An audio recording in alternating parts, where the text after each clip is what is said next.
Daigo Kagemitsu não estava feliz com a situação da província de Kaga e recorreu a um jeito maluquinho de resolver essa grande pendenga. Já sei o que vou fazer, monge. Vou oferecer o meu filho em um pacto com os demônios.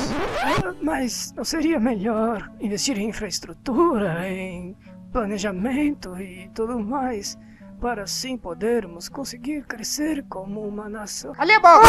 Ai! Seus demônios! Eu preciso de ajuda. Quero que vocês tragam paz e prosperidade para a província de Kaga. Tudo bem, mas para isso terás que pagar tributo. Eu ofereço todas as partes do corpo do meu filho, até a bilolinha. Veja bem, eu acho que o senhor está passando... Já era, o pacto está firmado. E assim, o filho de Daigo nasceu. E ele, como um homem bom e santo, fez o que toda pessoa de boa índole faria. Esse moleque é mais feio que o Ronaldinho. Joga ele no rio. What the fuck? Mas o que Daigo não esperava é que seu filho sobreviveria e se tornaria um samurai boladão, Dororo, lutando contra demônios porque meu pai trocou partes do meu corpo para trazer paz para o mundo. Uma aventura do balacobaco, minha galerinha. Bom, gente, então é isso. Dororo volta a aparecer aqui no canal depois de já ter aparecido ali no vídeo de 5 animes para assistir de janeiro de 2019. Uma das coisas que me chamou bastante atenção no Dororo foi a sua temática samurai, além de toda a sua parte visual, que é muito boa, muito bonita mesmo. E além, é claro, de ser uma adaptação das obras do mestre Máximo Osamu Tezuka. Se prepara, porque nesse vídeo eu vou falar muita coisa da história da animação japonesa, porque o Dororo, por ser uma obra de Osamu Tezuka, está muito atrelada a toda a história da indústria japonesa de animes. Então se prepara e bora lá. Bom, aqui em Dororo, a gente vê Hyakimaru, que graças a um pacto que seu pai Daigo fez para ganhar poder e trazer paz à província de Kaga e posteriormente ao Japão, nasce sem nenhum membro, pele, olhos, nariz ou orelhas, sendo deixado para morrer por sua parideira em um rio. Posteriormente ele é salvo por Jukai, um médico alquímico e protético, olha quantas funções, né? Que em respeito aos mortos das constantes guerras que ocorriam no Japão, colocava próteses nos corpos mutilados que estavam nos campos de batalha. Sendo assim, Jukai dá próteses ao Hyakimaru e o ensina a lutar. A partir daí o Hyakimaru parte caçando esses demônios com o objetivo de recuperar essas partes que lhe foram usurpadas. Português bonito, bem falado e eloquente que acabei de executar. Caracas. Porra! Sua jornada tem uma reviravolta quando Hyakimaru se encontra com o jovem Dororo, ele que se auto-intitula o maior ladrão do Japão, e a partir daí eles vão viver grandes aventuras aprontando todas no maior agito. Que demais! Bom, gente, então é isso. O Dororo ele entra na lista daquelas obras bem antigas e muito sensacionais que estão ganhando readaptações igualmente espetaculares, tipo o Devilman, que aliás o Devilman Crybaby tem vídeo aqui no canal, uma das melhores, se não a melhor análise que eu já fiz até hoje aqui no canal. Então dá uma conferida lá. É um vídeo muito bom, muito completo, falando praticamente tudo sobre a obra Devilman. Como eu disse anteriormente, Dororo é baseado no mangá criado pelo mestre dos mestres Osamu Tezuka, que é considerado até hoje como o deus dos mangás. Sendo ele autor dos clássicos Astro Boy e Kimba, que direta ou indiretamente, alguns dizem que é até plágio, mas enfim, acabou influenciando ali o Rei Leão, além de Blackjack e Buda, entre tantos outros títulos espetaculares. Sendo que Osamu Tezuka é o grande responsável por uma das características mais marcantes dos mangás e animes, que são os olhos grandes.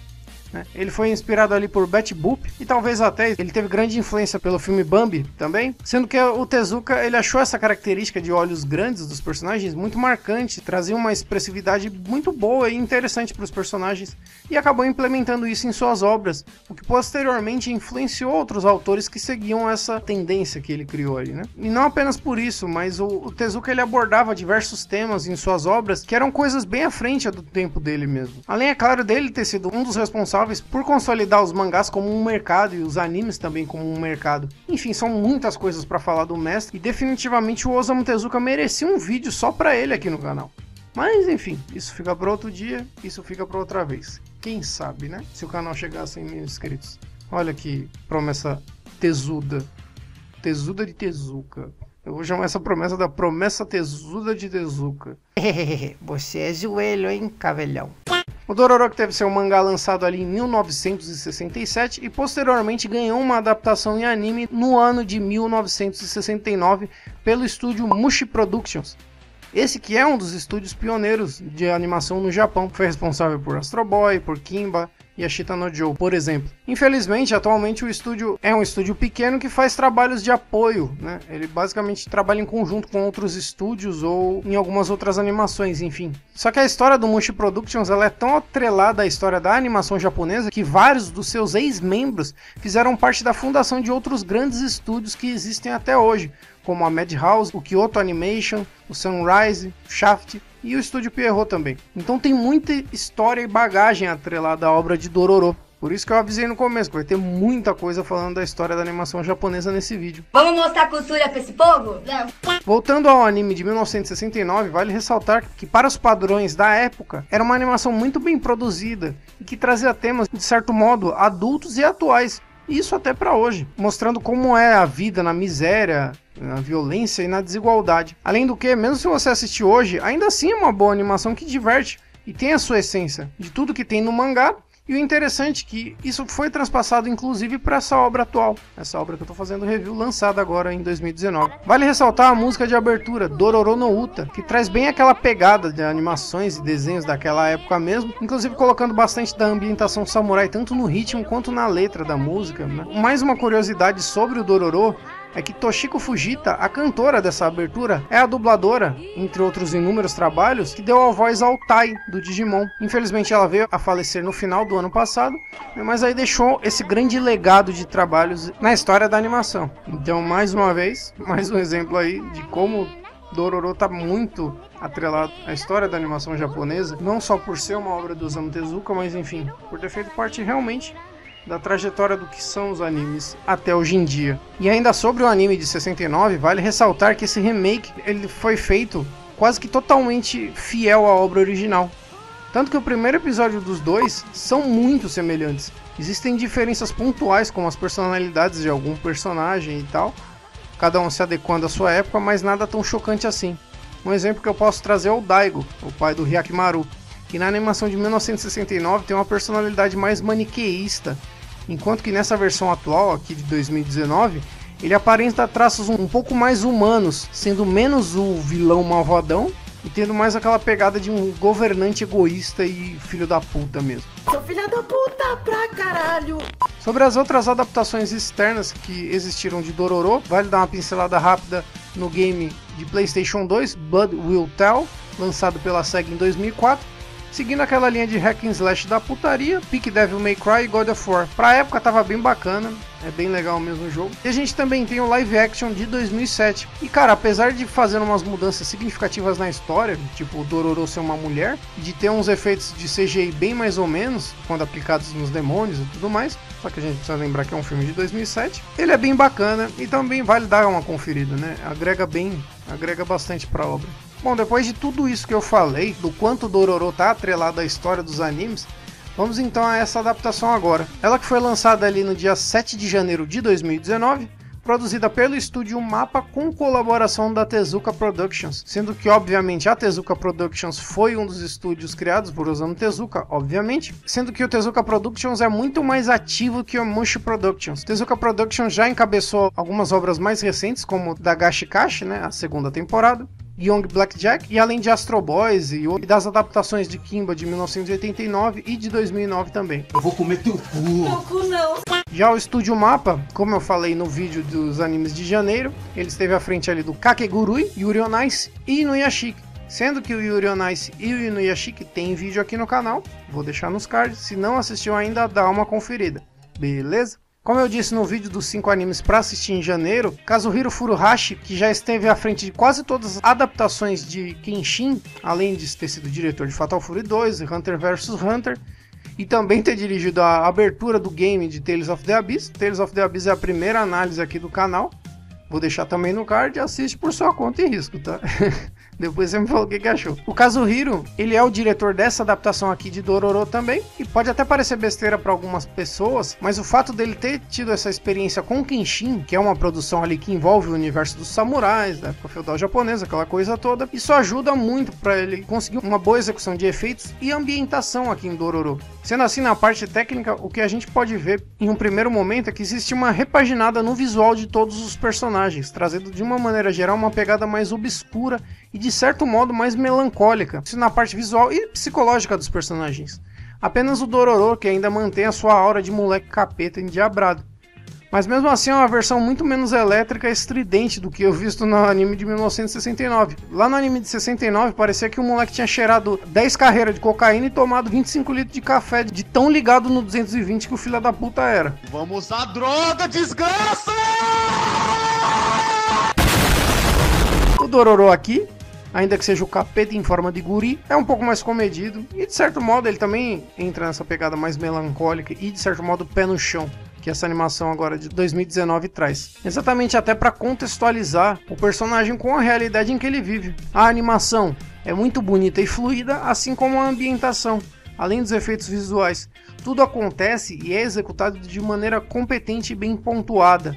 Não existem momentos extraordinários assim que você vai cair o queixo e dar piruleta, né? Afinal de contas a gente ainda tá no primeiro episódio, mas o que temos aqui é uma animação de alto nível. A trilha sonora é igualmente competente, também trazendo esse clima melancólico. Aqui já podendo adiantar que a pegada toda dessa adaptação é levar a obra para um clima mais soturno e triste mesmo. E na trilha sonora isso não é diferente. E como eu sempre faço nos reviews de primeiros episódios, eu vou falar sobre as músicas de abertura e encerramento desse anime. A banda Ziovaki, eu não sei como fala direito, mas ela tem um outro nome que é Queen Bee, enfim, a banda Queen Bee, que foi responsável ali pela música Half do encerramento de Tokyo Ghoul RE, vem aqui no Dororo com a música Kaen, e esse que é um beat alucinante para deixar todo mundo dançando com ritmos muito loucos. Zoeiras à parte, realmente é uma música incrivelmente foda.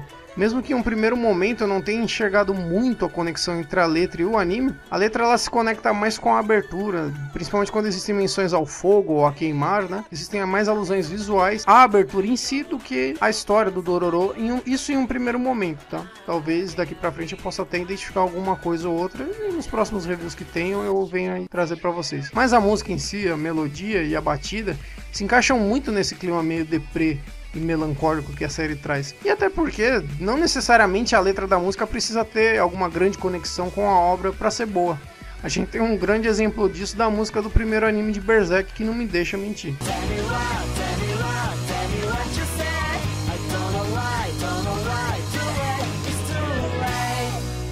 O encerramento, que é a música Sayonara Goko, ou em uma tradução livre, Não Aprendi a Dizer Adeus.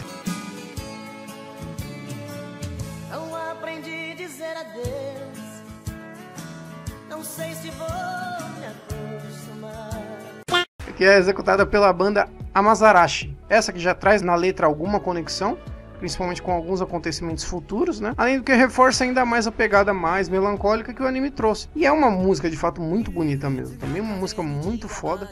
Os caras conseguiram acertar na abertura e no encerramento. Geralmente o encerramento, eu não gosto tanto de músicas de encerramento, né? Mas aqui os caras acertaram nas duas, é realmente impressionante. Bom, e a gente chega então aos acontecimentos aqui do primeiro episódio. Assim como o anime de 69, aqui o episódio se inicia em meio a uma grande chuva, mostrando o parto de Hyakimaru. Intercalando a isso, temos as cenas de um passado próximo, onde o Daigo Kagemitsu, Lorde de Ishikawa e vassalo do governador da província de Kaga, pai de Hyakimaru, indo a um lugar chamado Salão do Inferno, onde um monge o aguarda. E que português bem falado mais uma vez, né? Toda essa cena ela serve para traçar a personalidade do Daigo, sendo ele alguém que está disposto a qualquer coisa em nome do poder, porém aqui, diferente da obra original, eu percebi que existe uma preocupação maior em mostrar que o Daigo tá fazendo isso, o que ele faz, né? De sacrificar a família dele, enfim, tudo mais. Não apenas pelo poder, mas sim pelo bem de toda a nação que passava por um período de guerras e fome. E que ele, além de tudo, estaria descontente com Buda, porque mesmo seguindo seus ensinamentos, ele e toda a sua nação já estavam praticamente vivendo um inferno, né? Então ele não se importava em se entregar para o inferno. É como diz aquele ditado, se você tá no inferno, abraça o capeta. Eu acredito que essa cena ela vai servir futuramente para justificar as atitudes do Daigo, que ele, apesar de estar sacrificando coisas tão preciosas, estaria fazendo isso pelo bem de todos. E aqui eu já adianto que existe toda aquela questão filosófica de que não importa se você está fazendo algo bom, se você está se utilizando de meios ruins ou de meios errados para chegar em seu objetivo, isso vai ser uma coisa ruim do mesmo jeito. A gente pode comprovar isso porque futuramente vai ser mostrado que o mundo acaba não mudando tanto quanto o Daigo previa. E além disso, ele acabou liberando todo tipo de demônio pelo mundo. Logicamente, essa é uma metáfora, né, de que através do mal nunca se consegue algo bom. É então que a gente chega à primeira diferença mais marcante que eu percebi entre a obra de 69 e a obra original a esse anime aqui de 2019. Ao menos por onde eu assisti, o Daigo se refere aos demônios no Salão do Inferno como sendo 12. Quando que na obra original eram 48. Ou seja, isso acaba levando a entender que a história pode vir a acabar sofrendo uma leve enxugada, já que o principal problema da obra, de 48 demônios, né, foi reduzido para 12 demônios. Mas pode ser que eles só estejam considerando os demônios principais. Enfim, a gente vai ter que ver o restante desse anime para ter certeza ou não. Outra diferença legal é que aqui o Daigo ele oferece aos demônios aquilo que eles quiserem para ele alcançar seus objetivos. Já na obra original, ele é bem específico, que ele está oferecendo os órgãos e os membros do seu filho, que tá para nascer para os demônios. E eu acredito que essa diferença ela é usada para apontar que o Daigo aqui não ofereceu diretamente o filho dele aos demônios. Ele ofereceu tudo que ele tinha de mais importante, o que os demônios quisessem, né? Aí os demônios interpretaram, vamos levar o nariz, as orelhas, os olhos e os braços desse moleque. Isso é meio que, entre aspas, para passar um pano ali pro Daigo, para que ele talvez venha a ter nessa adaptação a desculpa de que ele não sacrificou o filho, né? Ele sacrificou o que ele tinha de mais precioso pro bem da nação. Mas na moral a gente sabe que o Daigo é um desgraçado mesmo, né? Enfim, utilizando isso para ser meio que um conflito ideológico ali nos futuros acontecimentos da série, né? Como eu falei, ele é um grande filho da puta. Todo mundo sabe que ele fez isso por poder, mas é uma questão interessante que abre precedentes a interpretações. Eu falo até um pouco sobre esse tipo de conflito ideológico no meu vídeo sobre a queda de Griffith. Vou deixar aí no card para quem ainda não assistiu, assistir. E sobre todo esse lance de se é ou não correto sacrificar uma pessoa, um indivíduo, pelo todo. Se usar de meios errados para fazer as coisas certas é justificável. Eu acredito muito que aqui em Dororo essa questão vai ser abordada. Bom, sendo assim, o Hyakimaru nasce todo estrupiado, sem pele, sem braço, sem perna, olho, nariz, orelha. Coitado do moleque, lá todo na merda ali.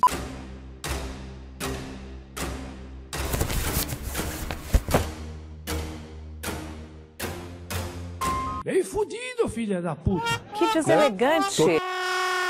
Se tiver uma premiação pra mais fudido da história dos animes, o Hyakimaru tá concorrendo, hein? Aliás, deixa aí nos comentários quem que você acha que compete com o Hyakimaru em ser fudido. Mas enfim, vamos seguir com o bonde. Então a gente chega ao período atual da série.